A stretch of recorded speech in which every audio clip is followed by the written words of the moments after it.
गजसिंह तहसील को बचाने की उठी आवाज, जन आंदोलन की चेतावनी। राज्य सरकार द्वारा गजसिंहपुर तहसील को समाप्त करने की संभावित योजना के विरोध में क्षेत्र में जन आक्रोश फैल गया। सोमवार को गुरुद्वारा सिंह सभा में गजसिंह तहसील बचाओ संघर्ष समिति की अगुवाई में बैठक आयोजित हुई, जिसमें विभिन्न सामाजिक, व्यापक, धार्मिक और किसान संगठनों ने प्रतिनिधियों ने भाग लिया। बैठक में सर्वसम्मति से प्रस्ताव का विरोध करने और आंदोलन की रणनीति तय करने का निर्णय लिया गया। बैठक में चेतावनी दी कि यदि सरकार ने तहसील समाप्त करने की कार्रवाई वापस नहीं ली तो गजसिंहपुर में शांतिपूर्ण लेकिन व्यापक जन आंदोलन शुरू किया जाएगा, जिसकी जिम्मेदारी प्रशासन की होगी।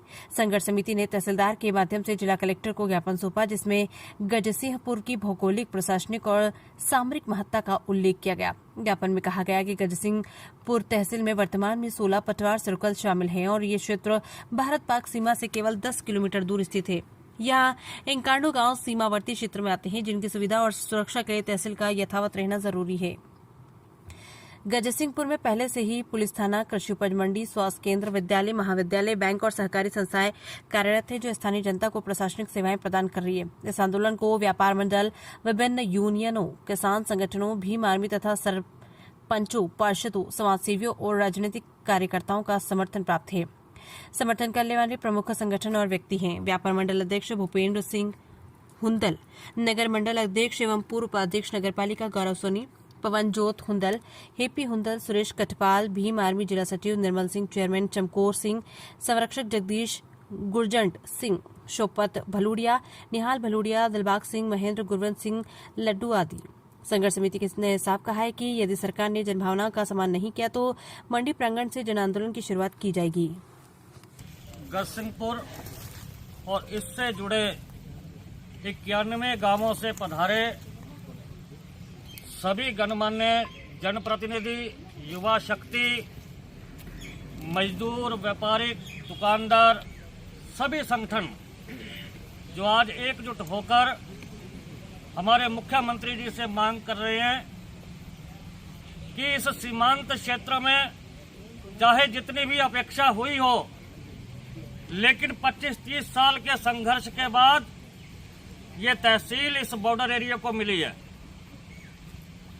और सबसे महत्वपूर्ण बात है कि अभी लड़ाई लगी थी पाकिस्तान के साथ और उसमें ये चीज सामने आई कि इस तहसील मुख्यालय और पाकिस्तान से जुड़े गांवों के लिए एक तहसीलदार स्तर का अधिकारी यहाँ होना जरूरी है, जो लोगों के टच में रहे और उसके बिना भी अगर यहाँ कोई संदिग्ध गतिविधि होती है, अन्य कोई चीजें होती हैं, तो उसके लिए कोई अधिकारी तहसीलदार के बिना यहाँ पर नहीं होता। तो ये एक सुरक्षा की दृष्टि से भी बहुत ही खतरनाक स्थिति होगी।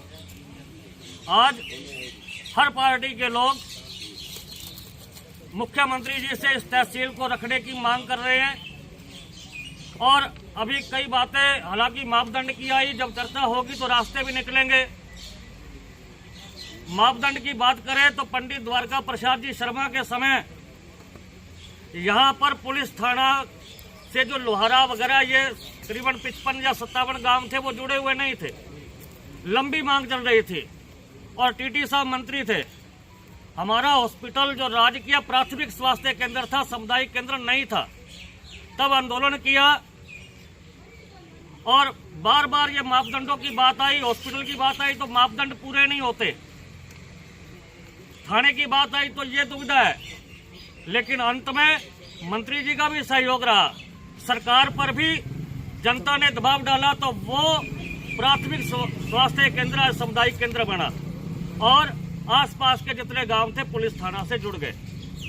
ये चीजें जहां लोकतंत्र है, जनता सर्वोपरि है, ये कॉन्फिडेंस हर एक व्यक्ति के अंदर होना चाहिए। अगर हम इस बॉर्डर पर बैठे पाकिस्तान की हिम्मत नहीं हुई कि इधर देख सके तो सरकारों की हिम्मत क्या होगी। लेकिन आज जो विषय है, अभी समय है कि इस प्रक्रिया को हमारे तहसीलदार महोदय, कलेक्टर साहब महोदय इस भौगोलिक स्थिति को ध्यान में रखते हुए अपनी रिपोर्ट दें, जिससे कि ये तहसील बच सके। तो आज आप सबका धन्यवाद जो पधारे और आज इतना दबाव, हम तहसीलदार महोदय को भी इसके लिए कन्विंस करेंगे। जो जनप्रतिनिधि हैं वो भी अपना प्रयास करेंगे और ईश्वर से यही प्रार्थना है कि यह तहसील जो इस सीमांत क्षेत्र में बनी है, बनी रहे। जय हिंद, जय भारत।